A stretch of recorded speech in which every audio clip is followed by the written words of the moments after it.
Welcome to Belize, baby. So I just bought some lots. I have no idea what I'm doing. So in this episode, I'm gonna find out people who know what they're doing so that you don't have to make the mistakes that I'm gonna make along the way. We're about to have a lot of fun. I might fall off this thing, but I'm doing it for you. Let's get it. Well, this is paradise, right? So everybody wants to live on an island surrounded by water in the Caribbean, and I didn't even know Belize existed. First of all, the people are super kind.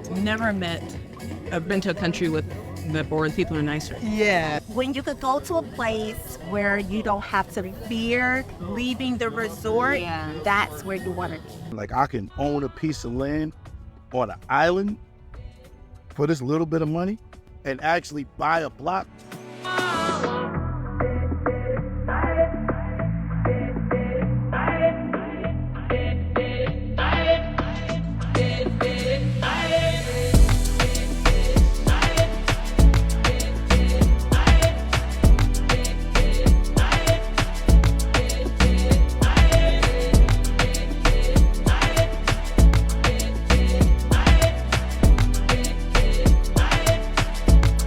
So I started my 14-year world tour in 2010 as a backpacker.